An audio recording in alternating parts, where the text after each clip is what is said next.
otsa 18.59, aga nüüd on kell täpselt 7 ja sõidame ja Kõre jälle.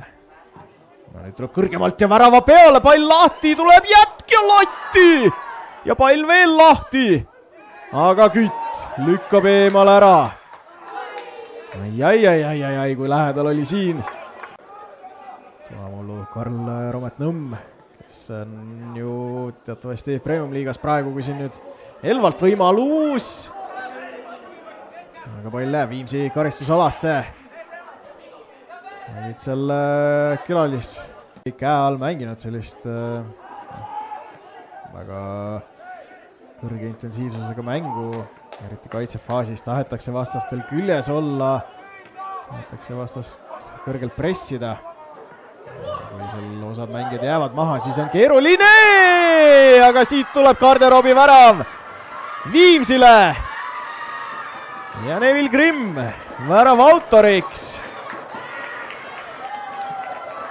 Ja Kütt laiutab seal käsi, et kuidas me niimoodi Grimmi maha magasime. Oivaline sööt sinna karistusalasse. Veel parem jätk Rasmus Laidveelt. Ja mõistagi tuleb kiita Grimmi ka. Viimsile esimene nurgalöök, selle paneb Kõre kiiresti mängu. Grimm, Kõre on ka olemas, aga ei, Grimm läheb ise. Ja Rebane jääb siiski ette. Madalalt esimesse tsooni, seal on Murage, pall läheb Murage'ile, kes lööb ja tabab küljevõrku. Laib jälle palli sinna karistusala poole. Lahe natukene rahvale ja sellega ongi kõik. 1-0 võit Elva vastu, mis selle võidu lõpuks teile tõi peale Neville Grimmi värava? Ma arvan, et võitlus. Tegasin väga jalgpalli mängitud, pikad pallid, pikad audid. Lõpuks me tegime selle asja ära ja Elva ei teinud, lihtne. No lõpuks Elva ei saanud mitte ühtegi raamilööki kirja. Kas see kiiver natukene väljendab ka, et olete kaitses tugevad? Tundub jah, panime kiivrid pähe, et oleks ikkagi ei vigastaks pead ära ja sellepärast tuligi. No lõpuks saite kirja ka 16 nurgalööki, millest sa kõiki andsid lõpuks, et kas sa ära ei väsitanud, et esimesel poolel 11 nurgalööki pidid nii ühe nurga all käima kui teise nurgalipu juures? Ei väsitas küll, et Andres Ooper ütles mulle, et tehke sisse keriv parem jala. No problem, panen ka parem jalaga, kuigi ma olen vasakjalgne, siis mõtlesin, kuna nii palju tuleb, siis proovin ära. Ja ma arvan, täitsa okeid olid, kuigi me ei löönud ära. Aga kas mõttes ei käinud vahepeal läbi, et las keegi teine annab, et ei peaks nii palju tormama? Ei, ma ei tea. Ma arvan, me see hetk juba juhtisime 1-0 ja meil oli aega küll. See oli lahtine mäng, võtsime maksimumi. No viskasid ka aute mõlemalt poolt, et selline Declan Rice'i moodi mängija oled? Jah, väike väljaks, ma mõtlesin, et nagu ma ütlesin, siin jalgpalli äge saab mängida, et iga pall endas sul põlle kõrgusele, et kasutasime maksimumi. Viimsil käisil ka 7. võõrsil mäng, õige pea, saate koju tagasi uue kunstmuru katte peale. Kui palju te üldse seda riietusruumis arutate, et mitmes võõrsil mäng järjest on, et samas seni olete ju hästi hakkama saanud, et ainult üks kaotus võõrsilt selle perioodi jooksul? Väga ei mõtle selle peale, et kuigi murumängud on, me ei treeni muru peal, see on natuke raske küll, aga saame hakkama selle mõttes, et kõik on hästi. Kuidas treeningurutiin teil välja näeb, et kas te treenite Viimsi hallis või kuidas see praegu välja näeb, kui koduväljak on renoveerimistööde tõttu hõivatud? Kahjuks hallis, et meil ei ole hetkel tegelikult alumine väljak on valmis, aga seal ei ole seda kasutusluba. Eks peame tegema hallis, mis ei ole kõige parem, aga samas praegu Eesti ilmavaadatus ainult sajab, et ei ole paha ka. No hetkel Velkole jääte 8 punktiga alla, ehkki üks mäng on vähem peetud, et on ju tegelikult Velko veel täitsa püütav. Ei muidugi, eks nad ka libastuvad, loodame. Me teeme oma ära ja loodame, et nad libastuvad ja eks me näe. No üle järgmine mäng on Velkoga, äkki siis seal? Teeme nii.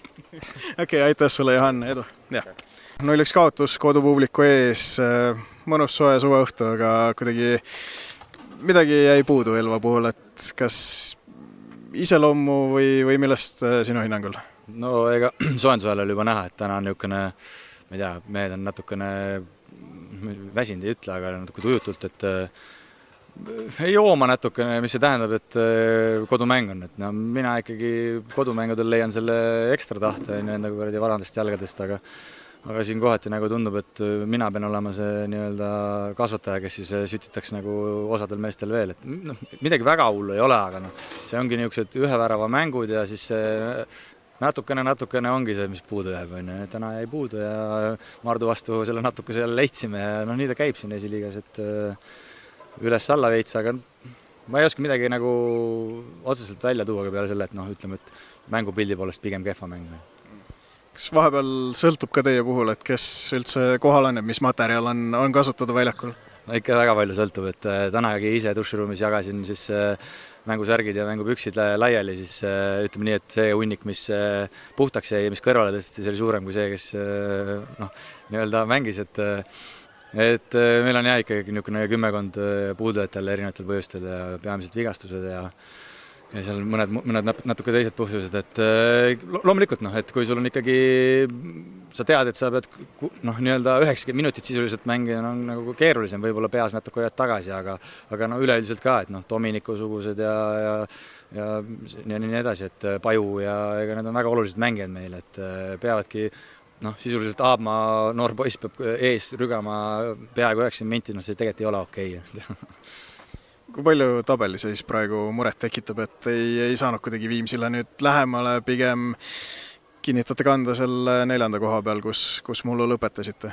No ma võin nii palju öelda, et 20 mängu on meil jäänud, et kui me kõik need 20 ära võidame, siis me võidame liigaga ära, et noh, ega ees nüüd nii kindlalt ka kõiki neid mänge ei võtta.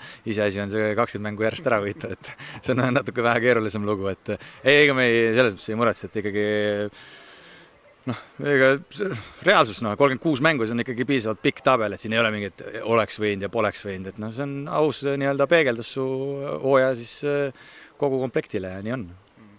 Järgmine mäng esmaspäeval Flora Tuubli vastu siinsamas kodus. Kindlasti vasta ette kõik, et saaks hea tujuga Jaane nautima minna ja grilli. No jah, seda puhkust natuke ikkagi oodatakse, et jaanuarist saati siin kella 6 hommikul trennid ja nii edasi, et nüüd saab esimese sellise nädalase perioodi, et meil nii pikka polegi nagu olnud, et loodame, et esmaspäeval veel suudame selle nii-öelda pingutuse kokku panna, mitte ei ole juba Jaanide peal, aga ise isiklikult ootan väga Jaan. Okei, aitäh sulle, Veiko, ja palju edu!